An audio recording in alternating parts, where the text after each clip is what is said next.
everyone, welcome back to my channel. So in today's video, I will be sharing with you the cover letter that I made when I applied for the removal of condition. So if you want to know more about it, please keep on watching.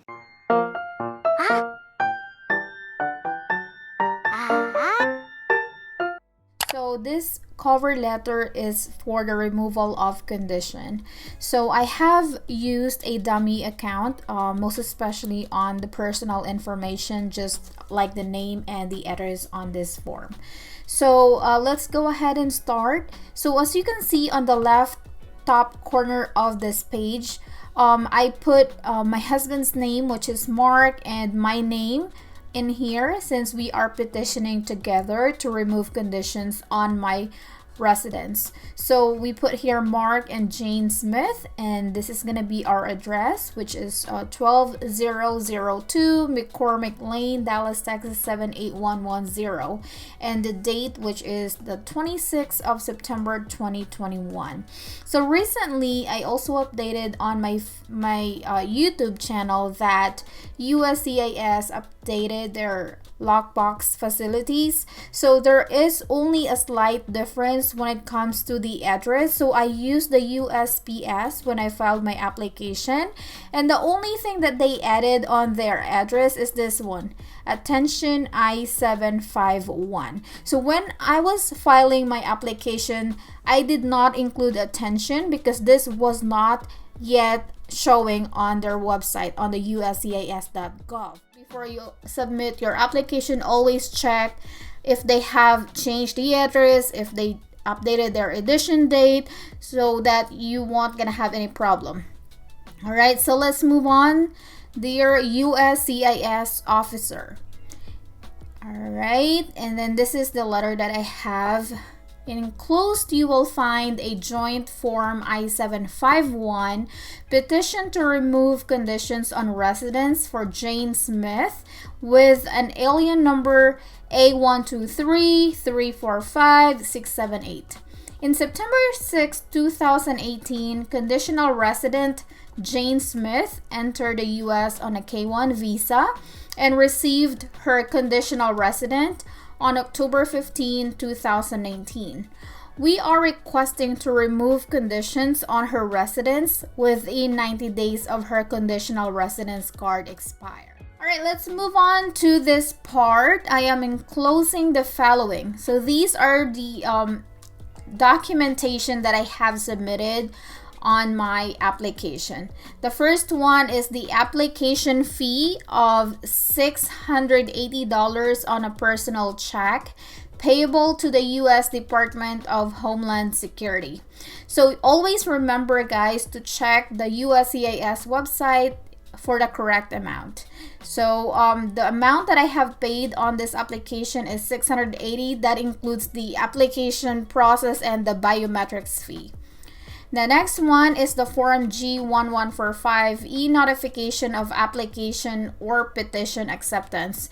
Every time I'm applying a form to the USCIS, I always include this. This is just a one-page form, so I get notified once they received my application. Plus, I get the receipt number where I can track the progress of my application online. The next one is the original copy of Form 751, petition to remove condition. So again, you have to check the website before you submit your application if they updated the edition date. Recently, they update the edition date as well. So make sure that you're using the current version or the current edition date, and make sure that you both signed the application. The next one is a copy of the front and back of permanent resident card. All right. Next is copies of our passport biographic page. This part, it was not actually stated on their instruction to provide this one, but I have changed my name. I am now using my husband's name. So my passport that I have been using since I moved here in the US, it is showing my maiden name, which is my last name or my name when I was single. Now that I have used my husband's last name, I have renewed my passport and it's showing my husband's last name on it. So that's why I decided to include that. Maybe it could help as well, because USCIS advised to provide as much proof as possible. Alright, next is the evidence of the relationship. So I included copies of photos including captions, dates, and locations. I only include like a couple of pictures in there. That includes from the time that we get married, some special events that we are together, like 4th of July, Christmas, Thanksgiving, those kind of things. Then next is the copies of our joint federal and state tax return for the last 3 years. So for the copies of joint federal and tax return for the last 3 years, it will show that you are both filing jointly. So this is very important. And then the next one is the copies of our W-2 for the last 3 years. This is just to support this form.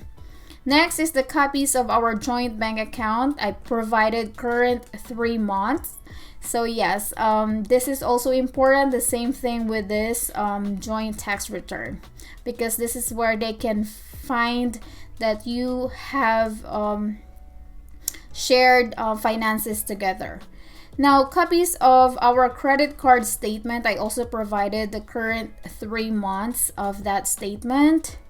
And then the copies of our residential lease agreement, a copy of our renter's insurance, a copy of our car registration and title showing joint ownership, a copy of our car insurance policy showing both our names, a copy of our marriage certificate, a copy of report of marriage to the Philippines. So I reported my marriage to the Philippines and I include that copy on my application as well. A copy of 401k beneficiary designation. This 401k is actually a copy where it shows that my husband is the beneficiary.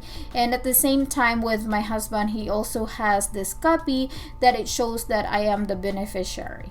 So original copy of sworn affidavit. So I got I guess I get 3 affidavits from friend, and I highly recommend also if you can have it notarized, that will be great as well. Alright, so copies of all documents submitted are exact photocopies of unaltered documents, and we agree to submit original documents to an immigration or consular officer at a later date if required. You are always welcome to visit our home should you ever desire to do so. Sincerely, Mark and Jane Smith. And then we just put our signature in here and the date signed, signature and date signed. And that's it. That's the only thing that I did on the cover letter. Alright everyone, so that is it. So it's just quick and easy to make a cover letter, and I include cover letter on every application that I have applied on the USCIS. So I hope this video helped you out. So probably this is gonna be the last video regarding the removal of condition for now, since it's gonna be taking a while for us to receive any update from our green card. So I'll let you know once I get my green card approved. But for now, this is gonna be the last video for the cover letter.